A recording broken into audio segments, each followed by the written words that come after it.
الحمدللہ والسلام علی رسول اللہ اما بعد باب ما یذکر فی المناولہ۔ ہم پڑھ رہے ہیں استاد سے جو علم حاصل کرنا ہے تو اس میں کیا کیا صورتیں ہوتی ہیں۔ اگر ایک استاد خود عبارت حدیث کی پڑھتا ہے جس کو قرات کہتے ہیں، استاد خود قرات پڑھتا ہے، طلبہ سن رہے ہوتے ہیں، اور ایک ہے کہ طلبہ عبارت پڑھتے ہیں حدیث، طلبہ پڑھیں اور استاد سن رہا ہو۔ قرات اور سماع، ایک پڑھ رہا ہوتا ہے اور دوسرے سن رہے ہوتے ہیں۔ استاد پڑھ رہا ہو، طلبہ سن رہے ہوں، جیسے میں یہاں پر بیان کرتا ہوں تو آپ سن رہے ہوتے ہیں، یا طلبہ میں سے کوئی ایک طالب علم پڑھ رہا ہو اور ساتھ سن رہا ہو اور بقیہ طلبہ بھی سن رہے ہوں۔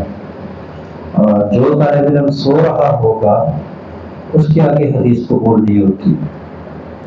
کلاس کے دوران ایک طالب علم پڑھ رہا ہو، ساتھ سن رہے ہوں، باقی طلبہ سن رہے ہوں، کوئی ایک سویا ہوا ہو تو اس کو کہا جاتا ہے کہ اس نے غفلت کا اظہار ہے۔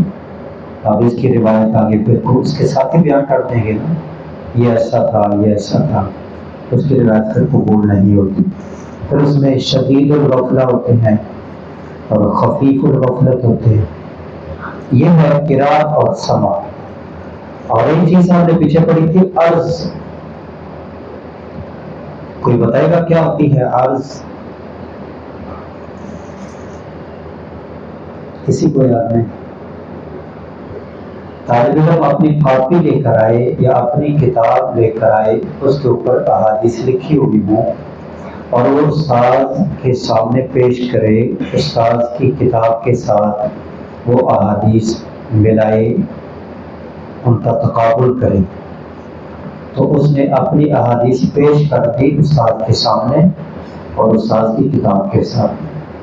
استاد بیٹھا ہوتا ہے، اس کی کتاب کے ساتھ ٹیلی کر کے ان کا تقابل کر کے وہ دیکھتا ہے کہ میں نے جو لکھا ہوا ہے وہ صحیح لکھا ہوا ہے۔ اس میں استاد نہیں بول رہا ہوتا، طالب علم بھی نہیں بول رہا ہوتا، نہ کوئی پڑھ رہا ہوتا ہے نہ کوئی سن رہا ہوتا ہے، بس کتاب کا کتاب کے ساتھ تقابل کیا جا رہا ہوتا ہے، اپنے لکھے کو استاد کے لکھے کے ساتھ ملایا جا رہا ہوتا ہے۔ قرات، سماع اور عرض۔ آج ایک صورت پڑھنے لگے ہیں، وہ ہے مناولہ۔ ناولہ یناول مناولہ، استاد کا اپنی لکھی ہوئی کتاب طلبہ کو دے دینا یا لکھ کر دے دینا، ایک حدیث لکھ کر دے دینا، اس کی فوٹو کاپی کرا کے سبھی کے درمیان تقسیم کر دینا، یا اپنی ایک کتاب طبع کرا کے نشر کرا کے سارے طلبہ کو دے دینا، جو اپنے اپنے ممالک میں جاؤ اور میری یہ لکھی ہوئی احادیث میرے واسطے سے تو بیان کر سکتے ہو۔ اس کو بولتے ہیں مناولہ اور مکاتبہ۔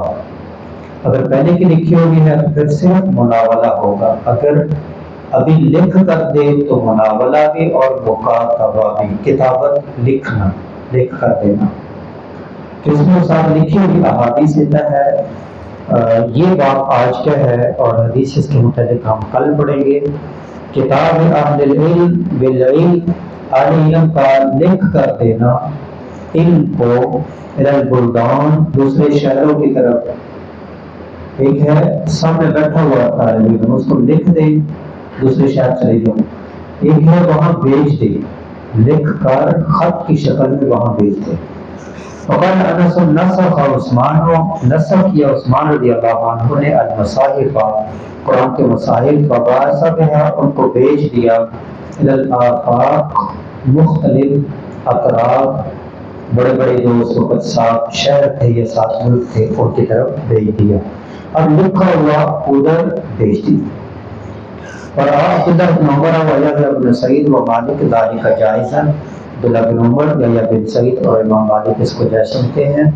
وحفظ بعض والے اجاز فی المناولہ، اور اہل حجاز نے دلیل پکڑی ہے مناولہ کی، بحدیث النبی، نبی کریم صلی اللہ علیہ وسلم کی حدیث سے، حیث کتب لامیر سریہ، کہ آپ نے ایک سریہ کے امیر کو لکھ کر دیا کتاباً ایک خط، وقال اور کہا لا تقرأہ، اس کو نہ پڑھنا۔ ایک قافلہ تھا، اس نے ایک امیر مقرر کیا، ان کو کسی کام بھیجا، خط لکھ دیا امیر کو، کہا اس کو ابھی نہیں پڑھنا، جب تم فلاں جگہ پہنچ جاؤ تو وہاں جا کر پڑھ کر اپنے ساتھیوں کو سنانا، تو یہ حجت ہونے کی دلیل ہوگی، لکھا ہوا حجت۔ حیث لا تقرأ حتى تبلغ مكان كذا وكذا، فلما بلغ ذلك المكان، جب اس جگہ پہنچ گئے، قرأه على الناس، اس نے اپنے ساتھیوں پر اس خط کو پڑھا، فأخبرهم، اور ان کو بتایا، بأمر النبی، نبی صلی اللہ علیہ وسلم کا آرڈر، کہ آپ نے کیا آرڈر دیا ہے۔ یہ لشکر کے جو امیر تھے وہ عبداللہ بن جہش تھے، اور یہ ایک لشکر ایک مہم کے لیے روانہ کیا تھا، وہاں ان کی ڈیوٹی لگائی تھی، تو وہاں ایک جگہ پر جا کر وہ خط پڑھا، اور پھر وہاں پر انہوں نے ڈیوٹی سر انجام دی اور کام اپنا تکمیل تک پہنچایا۔ تو یہاں پر ثابت ہوا کہ لکھا ہوا دے دیا کہ وہاں جا کر ساتھیوں کے اوپر پڑھنا ہے۔ مناولہ، ناولہ یناول مناولۃ، پکڑانا دینا۔ اللہ کریم سے دعا ہے کہ اللہ کریم ہمیں حقیقی علم کے ساتھ جڑنے اور اسے کما حق کو حاصل کرنے اور اس پر عمل کرنے کی توفیق عطا فرمائے۔ وما علینا الا البلاغ المبین۔ السلام علیکم۔